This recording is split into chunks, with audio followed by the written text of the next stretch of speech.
Hello and welcome back to my channel Anurag law classes. और आज हम पढ़ रहे थे ह्यूमन रिसोर्स मैनेजमेंट का, और ये अब हमारा आ गया है फोर्थ लेक्चर। तो फोर्थ लेक्चर स्टार्ट करते हैं। तो हमारा फर्स्ट टॉपिक आता है कंपनसेशन मैनेजमेंट।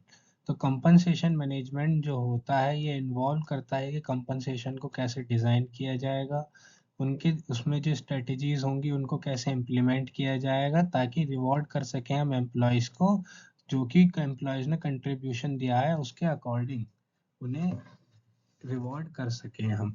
सेकंड पॉइंट आता है कंपेटिटिव एडवांटेज। तो कंपनसेशन मैनेजमेंट जो होता है ये हमें कंपेटिटिव एडवांटेज देता है, क्योंकि इसकी वजह से हम अट्रैक्ट कर सकते हैं, रिटेन कर सकते हैं और मोटिवेट कर सकते हैं हमारे जो एम्प्लॉय हैं वो उनको, और हम उन्हें एक कंपेटिटिव पे भी ऑफर कर सकते हैं और बेनिफिट्स भी ऑफर कर सकते हैं, जिसकी वजह से हमारी कंपनी को एक कंपेटिटिव एडवांटेज मिल जाता है। थर्ड आता है इक्विटी एंड फेयरनेस। तो इसमें इंश्योर किया जाता है कि सारे एम्प्लॉयज़ जो हैं उन्हें कंपनसेशन जो मिला है वो फेयर मिलना चाहिए, जो उनकी जॉब रिस्पॉन्सिबिलिटीज़ के अकॉर्डिंग है उसके हिसाब से, या फिर जो मार्केट के स्टैंडर्ड्स हैं उनके हिसाब से उन्हें जो कंपनसेशन मिला है वो फेयर होना चाहिए। फोर्थ पॉइंट आता है कॉस्ट कंट्रोल। तो कंपनसेशन मैनेजमेंट जो है कॉस्ट को कंट्रोल करने में भी बहुत ज़्यादा काम आता है। इसमें हम क्या करते हैं कि इसमें हम बैलेंस कर सकते हैं कंपनसेशन की कॉस्ट को ऑर्गेनाइजेशन बजट के साथ और फाइनेंशियल स्टेबल सस्टेनेबिलिटी के साथ भी। फिफ्थ पॉइंट आता है लीगल कंप्लायंस। तो इसमें हम जो लेबर लॉज होते हैं या रेगुलेशंस जो गवर्नमेंट द्वारा बनाई गई हैं, या फिर जो वेजेस के लॉ जो हैं या बेनिफिट के लॉ जो हैं, उन सबको देखा जाता है ताकि कंपनसेशन की प्रैक्टिसेस जो हैं अकॉर्डिंग टू द लॉ चलती रहे। अब नेक्स्ट पढ़ लेते हैं component and structure of employee compensation. तो एम्प्लॉय कंपनसेशन का क्या स्ट्रक्चर होता है और कैसे कैसे क्या क्या कंपोनेंट होते हैं एम्प्लॉय स्ट्रक्चर के अंदर, वो देख लेते हैं। तो पहला हमारा आता है बेस सैलरी। तो ये बेस सैलरी एक फिक्स्ड मॉनेटरी कंपनसेशन होता है जो कि एम्प्लॉय को मिलता है अपनी जॉब की रिस्पॉन्सिबिलिटीज पूरा करने पे। सेकंड आता है बेनिफिट। ये नॉन मॉनेटरी रिवार्ड्स होते हैं, जैसे कि हेल्थ इंश्योरेंस हो गया, रिटायरमेंट प्लान हो गया, या फिर पेड टाइम ऑफ हो गया।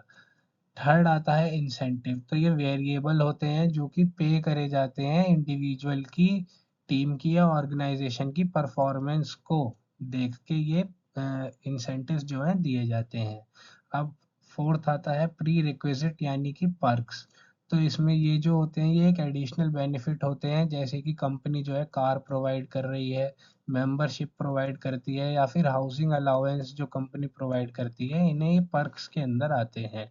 फिफ्थ है रिकॉग्निशन एंड रिवॉर्ड्स। तो ये जो कंपनसेशन प्रोग्राम होते हैं ये एक्नॉलेज करते हैं और ये रिवार्ड करते हैं एक्सेप्शनल परफॉर्मेंस या फिर अचीवमेंट्स को। आगे पढ़ लेते हैं कि फैक्टर्स क्या क्या होते हैं जो कि एम्प्लॉय के कंपनसेशन को अफेक्ट करते हैं। तो सबसे पहला होता है मार्केट डिमांड। तो मार्केट के अंदर जो डिमांड होती है, जो कि सप्लाई या होती है, या फिर सप्लाई होती है या डिमांड होती है जो कि स्पेसिफिक स्किल या रोल्स जो है मार्केट के अंदर। अगर मान लीजिए मार्केट के अंदर डेटा एनालिसिस की बहुत ज़्यादा डिमांड है, बहुत ज़्यादा डिमांड है, तो उसकी वजह से जो डेटा एनालिसिस का जो कंपनसेशन होगा वो भी बहुत ज़्यादा हाई होगा। तो जितनी ज़्यादा डिमांड होगी उतनी ही ज़्यादा कंपनसेशन मिलेगा। अब नेक्स्ट आता है जॉब कॉम्प्लेक्सिटी। तो इसमें देखा जाता है कि जितनी ज़्यादा कॉम्प्लेक्स जॉब होगी, जो कि जितनी ज़्यादा कॉम्प्लेक्स जॉब होगी जो कि स्किल रिक्वायर करती है, या फिर लेवल ऑफ रिस्पॉन्सिबिलिटी जिस जॉब के अंदर ज़्यादा होती है, तो उसमें भी हाई कंपनसेशन मिलता है। और जॉब की जो परफॉर्मेंस होती है या एक्सपेक्टेशंस होती है वो भी अफेक्ट करती हैं कंपनसेशन को। अब थर्ड आता है ऑर्गेनाइजेशन का बजट। तो ऑर्गेनाइजेशन का बजट जो है वो भी बहुत ज़्यादा अफेक्ट करता है, क्योंकि जैसे कि फाइनेंशियल कंस्ट्रेंट्स हो गए या फिर बजटरी कंसिडरेशंस हो गई, ये डायरेक्टली अफेक्ट करती हैं एम्प्लॉय के कंपनसेशन को। फोर्थ आता है लीगल रिक्वायरमेंट। तो लॉ भी बहुत ज़्यादा अफेक्ट करता है कंपनसेशन को, क्योंकि लेबर लॉ में बनाए गए हैं कि मिनिमम वेजेस होनी चाहिए एक पर्सन की, या फिर इक्वल पे रेगुलेशंस होनी चाहिए, यानी कि मैन और वुमेन में कोई डिफरेंस नहीं होना चाहिए कि मैन को भी जितनी सैलरी मिल रही है उतनी ही वुमेन को भी मिलनी चाहिए। तो लीगल रिक्वायरमेंट्स भी कंपनसेशन को अफेक्ट करती हैं। अब हमारा लास्ट टॉपिक है कि एम्प्लॉय प्रीफरेंसेस। तो एम्प्लॉय के जो प्रीफरेंसेस हो गए वो भी बहुत ज़्यादा अफेक्ट करते हैं कंपनसेशन को। तो प्रीफरेंसेस क्या क्या हो सकते हैं एम्प्लॉय के, जैसे कि एम्प्लॉय कैश वर्सेस बेनिफिट्स देखता है, या तो वो कैश से ज़्यादा बेनिफिट्स लेना चाहता है एम्प्लॉय, या फिर बहुत से एम्प्लॉय ऐसे होते हैं उन्हें कैश की ज़्यादा ज़रूरत होती है।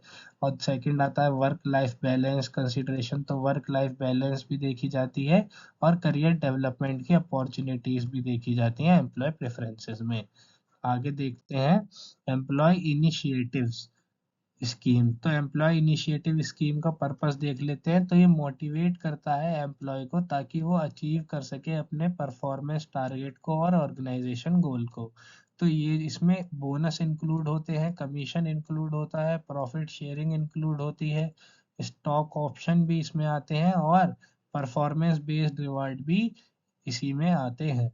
अब इसका डिज़ाइन देख लेते हैं। तो ये टेलर्ड करा जाता है, ये बनाया जाता है ताकि बिजनेस के ऑब्जेक्टिव्स जो है मीट कर सकें और इसकी वजह से प्रमोट करा जा सके डिजायर्ड बिहेवियर को और परफॉर्मेंस को ज़्यादा से ज़्यादा निकाला जा सके।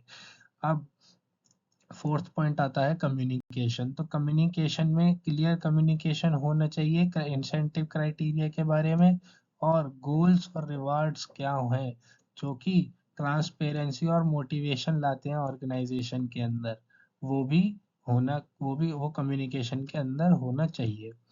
लास्ट पॉइंट आता है इवैल्यूएशन। तो इसमें रेगुलर रिव्यू करना चाहिए, एडजस्ट करना चाहिए इंसेंटिव स्कीम को, जो कि बेस्ड होता है इफेक्टिवनेस या फिर एम्प्लॉय के फीडबैक के ऊपर।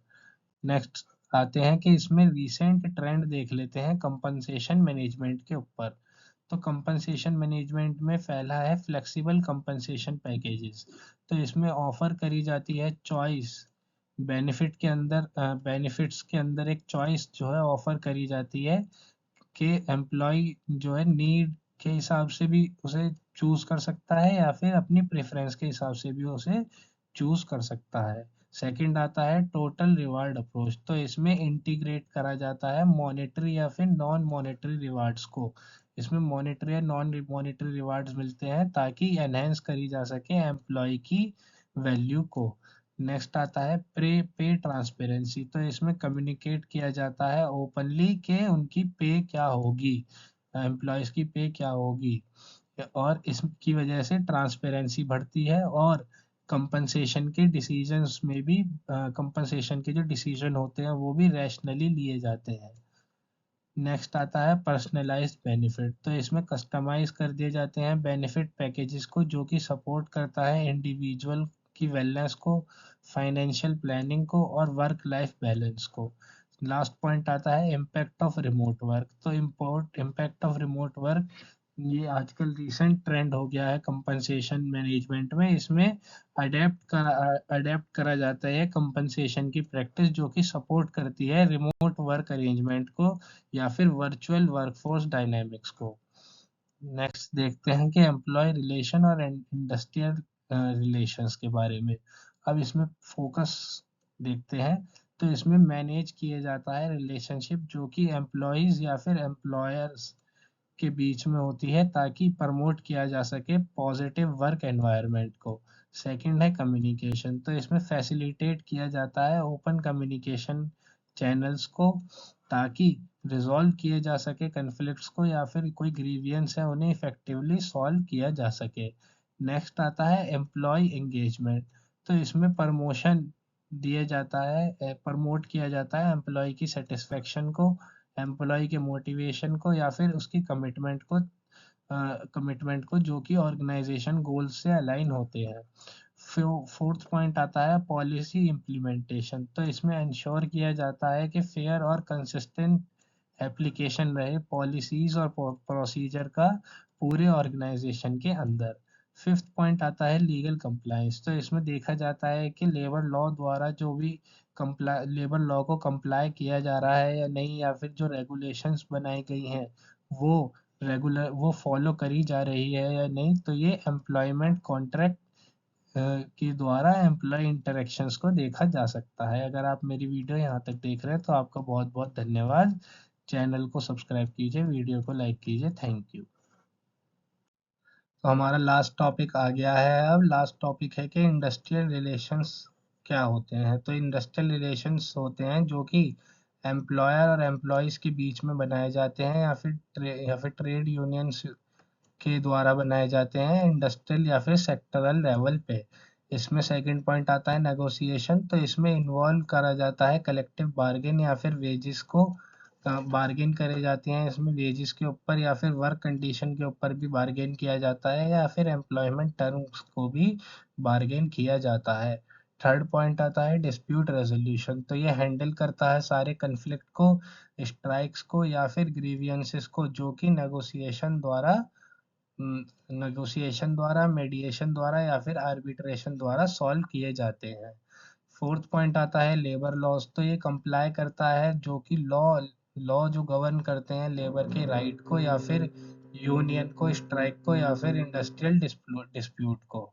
अब लास्ट पॉइंट आता है एम्प्लॉयर एम्प्लॉय इंटरेक्शन। तो ये बैलेंस करता है एम्प्लॉयर के इंटरेस्ट को और एम्प्लॉय के राइट को, और ये वेलफेयर यानी कि बढ़ावा देता है इंडस्ट्रियल सेटिंग्स को।